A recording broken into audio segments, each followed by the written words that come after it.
வயசுக்கு வரி இந்திரா காந்தி சாகும்போது வயசுக்கு வந்துக்கிறேன். எங்கள் வீட்டுக்காரர் தம்ம தாங்கிறார். குண்டு குண்டு. நான் என்னன்னு கேட்டேன், ஆள் நல்லா அழகாக இருப்பேன். எங்கள் வீட்டுக்காரர் எங்கள் அப்பாவை நயனாவை இப்போ கேட்குறேன், எங்கப்பா எங்கள் வீட்டுக்காரண்ணே தக்கராக பாருன்னே. ஐயா ஐயா ஐயான்னு. எங்கள் அம்மாக்கிட்ட என்னன்றாங்க எங்கள் அப்பா, கற்பாய் இங்கே வா, நான் முதல்ல அவள் வயசுக்கு வந்தா அவள் இருக்க மாட்டான்னு சொன்னேன்னே. இப்போ ஐயா ஐயான்ற எப்படி ஆறுதுண்ணே. எங்கள் அப்பா என்ன எங்கள் அம்மா என்ன சொன்னாங்களாம், செவத்தை வச்சு சித்திரம் எழுதுன்னா. செவத்தை வச்சு சித்திரம் எழுதுனா அப்படின்னா எழுத மாட்டா. அவள் ஏன் எழுதுவா? செவத்தில் போய் சித்திரம் எப்படி எழுதுறது? எனக்கு அடுப்பு கேரி கொடு, நான் எழுதுறதுக்கு. நான் எழுதுன பாரு இத்தத்தாம்மா சித்திரம்னாரு எங்கள் அப்பா. சித்திரம்னா அப்போ செவத்து வச்சு சித்திரனா செவத்துலேயே தான் எழுதிக்கின்னு செவத்துலேயே கிட்டான்னு கேட்டேன். கிட்டத்துக்குன்னு பாரு. ரெண்டாவது அப்புறம் எங்கள் வீட்டுக்காருக்கு கூப்பிட்டு கேட்டாங்க. அவன் வந்து என்னான்னு கேட்குறான்னா, எனக்கு கல்யாணம் வேறு கல்யாணம் பண்ணி வை மாமா, தாய் மாமன் எங்கள் அம்மாளுக்கு தம்பி வேறு கல்யாணம் பண்ணி வச்சாங்க. அவரும் செத்துட்டாரு, அவளும் செத்துட்டாங்க, 2 பேருமே செத்துட்டாங்க. எனக்கு குழந்தை பிறக்கல.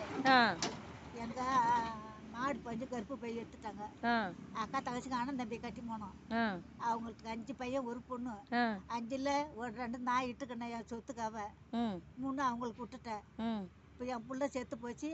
அவங்க பிள்ளைங்க 3 பேரும் இருக்கிறாங்க. 4 பேரும். என் பிள்ளை ஒன்று தாங்குது. சரி, உனக்கு 2 வயசுல கல்யாணம், 5 2வது படிக்க சொல்ல உனக்கு 5 வயசுல கல்யாணம் பண்ணாங்களா? அப்போ அவள் உனக்கு எல்லாம் தெரியுமா? கருத்து அதெல்லாம் தெரியுமா? அப்போல்லாம் எங்களுக்கு எதுவும் தெரியாது. கல்யாணம் பண்ணி வச்சுட்டாங்க. கல்யாணம் பண்ணி வச்சாங்க. நான் வளையல் கைட்டு விளையாடிங்க கிடப்பேன். வளையல் கைட்டு விளையாடிங்க கிடப்பேன். தாலி கைட்டு விட்டு ஆடுவேன். அப்பயே 5வது படிக்குள்ள 2வது படிக்கும் போது உனக்கு 5 வயசு. இங்கேருந்து ஐம்பாளையம் போவோம் படிக்கிறது. அப்போல்லாம் எங்கள் பாப்பாலாம் மம்மாங்கிற. நல்லா படிச்சா? 2வது படித்தேன். அதுக்கு என்னண்டா ஸ்கூல் போனியா? என்னன்னு சொல்லி கொடுத்தாங்க தெரியுமா?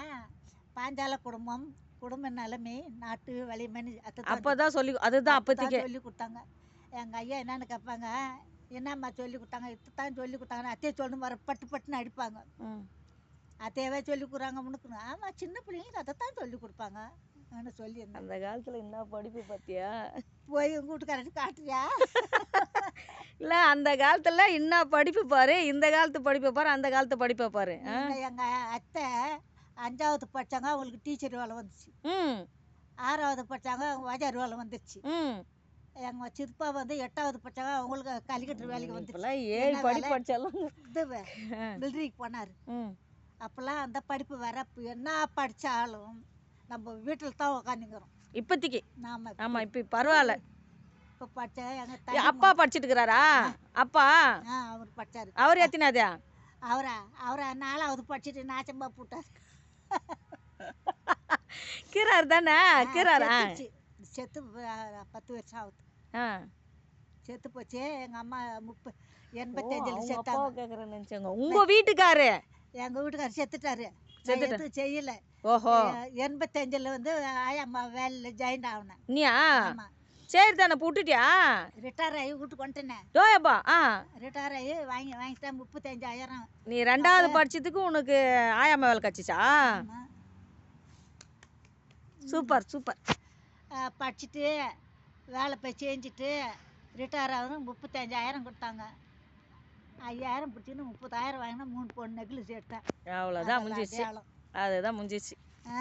உனக்கு டீ வறுத்து பாரு.